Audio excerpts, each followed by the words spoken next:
Merontok terus, kira-kira instrumen apa yang bisa dipilih waktu kondisi seperti ini? Kalau investasi di surat utang negara, apakah menguntungkan? Perencana keuangan Zaf Finance Prita Gozi sudah bersama kami di studio Kompas TV. Mbak Prita, sebenarnya belum banyak mungkin yang mengetahui apa itu surat utang. Mungkin bisa dijelaskan dan apa saja instrumennya? Oke, jadi prinsipnya surat utang negara itu adalah sebuah surat utang yang dikeluarkan oleh pemerintah Indonesia melalui Kementerian Keuangan yang dananya apabila dikumpulkan itu akan digunakan juga untuk mendanai APBN negara kita. Jadi sebetulnya ini merupakan bentuk investasi di mana masyarakat retail itu bisa ikut berpartisipasi mendanai APBN dengan cara yang menyenangkan.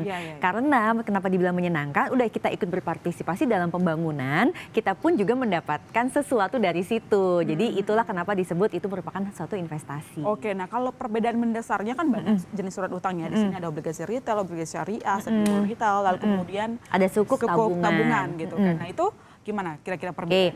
Jadi kalau dibedakan dari prinsip konvensional dan syariah itu akan dibagi dua. Yang konvensional itu namanya ada obligasi retail Indonesia dan savings bond retail. Sedangkan yang syariah berbasis syariah itu ada sukuk retail dan sebenarnya ada sukuk tabungan. Nah kalau diperbandingkan dengan konsep mana yang bisa diperdagangkan di pasar sekunder. Jadi setelah dibeli nih, taunya misalnya sebelum jatuh tempo kita berniat untuk melepas itu bisa. Itu dibagi dua juga. Nah yang istilahnya bisa diperdagangkan atau lo bahasa keuangannya tradable itu yang obligasi retail Indonesia dan sukuk retail. Sedangkan yang memang harus ditahan nih sampai jatuh tempo itu namanya savings bond retail dan yang sukuk tabungan gitu. Itu perbedaannya yang paling mendasar. Masuk ke pasar sekunder itu mungkin dijelaskan itu maksudnya gimana? Kemudian gimana cara kita masuknya? Jadi waktu pertama kali beli itu namanya pasar primer itu istilahnya. Jadi pasar pertama gitu. Pada saat dia ada penawaran nih biasanya rentangnya sekitar 2 mingguan. Nah itu kita beli di pasar pertama, pasar perdana lah. Terus udah gitu ada beberapa dua instrumen ini yang obligasi retail Indonesia dan sukuk retail itu ternyata dia bisa diperdagangkan seperti kayak orang jual beli saham gitu loh. Jadi kalau misalnya ternyata setelah 3 bulan kita mau melepas dua produk ini itu bisa. Tetapi mengikuti harga pasar. Artinya kalau kita waktu menginvestasikan itu misalnya taruh uang 1 juta rupiah. Pada saat kita jual ternyata lakunya 900.000 itu mungkin aja. Itu bisa terjadi harganya turun itu, ya? Bisa.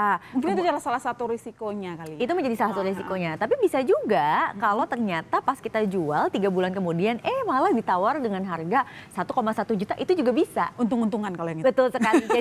jadi itu sebenarnya nanti tergantung dari bagaimana kondisi makro terhadap pasar Indonesia itu seperti apa, biasanya dilihat dari tingkat suku bunga gitu. Jadi prinsipnya nanti, kalau ini penjelasannya panjang ya, tapi prinsipnya gini bahwa itu mungkin terjadi gitu loh. Antara tanggal beli hingga tanggal jatuh tempo, itu harga dari si obligasi retail Indonesia dan sukuk retail itu bisa naik turun. Yang tidak berubah itu adalah janji kuponnya, bagi hasilnya. Bagi hasilnya itu tidak akan berubah. Jadi kalau dijanjikan misalnya sekian persen, ya sudah berarti memang akan dapatnya sekian persen itu selama 12 bulan dikali berapa tahun dia berlakunya. Gitu. Tapi potensi harganya bisa turun dengan kondisi yang sekarang ini bisa lebih lebar nggak sih potensinya? Sebenarnya gini, kalau suku bunga di pasaran itu malah turun-turun terus, orang yang pegang ini itu malah untung. Karena kan ini udah dipatok misalnya seperti contoh nih, sekarang kan lagi ada penawaran suku retail, itu di 6,3% per tahun. Nah kalau ternyata tingkat suku bunga di pasaran itu malah turun terus jadi 4%, 3%, orang yang punya 6,3 kan malah untung kan. Kalau misalnya dia jual di pasar sekunder, berarti kan barangnya dia banyak yang mau. Kalau barang dia banyak yang mau, kemungkinan harga pasar sekundernya malah naik. Gitu. Kalau kita sandingkan dengan yang lain, gitu, Mbak, mungkin bisa dijelaskan di sini ada sih kelebihan kekurangannya gitu.